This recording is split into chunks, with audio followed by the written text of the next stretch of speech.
Most audio engineers, producers and mixers prefer to mix on their own, at least at the beginning. It lets them work on the mix with no distractions, so they can 100% concentrate on each sound, even the tiniest little sound in the mix. I know when I'm mixing, I'm hyper-focused on the tiniest little details, often several of them at the same time, and any other sound that occurs in the room, such as someone talking, eating, flipping pages, phone noises, completely distracts me and takes me out of the zone. I end up listening to those sounds rather than the sounds in the mix that I'm supposed to be listening to.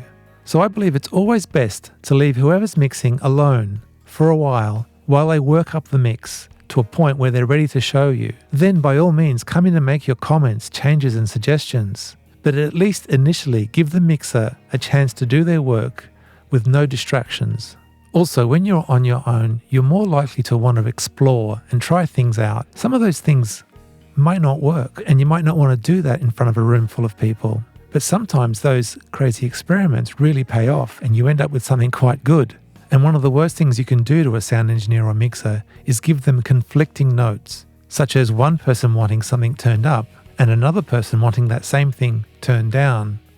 It's always best to talk amongst yourselves first, have the arguments and come up with a final idea that you all agree upon, and then take that to the mixer, rather than individual requests that may or may not conflict with each other.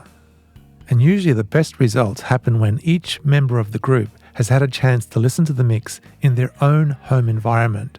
Listening to a mix in a studio on speakers that you're not familiar with doesn't give you the best chance to really hear what's going on, but listening to it at home on your usual playback method does give you that chance.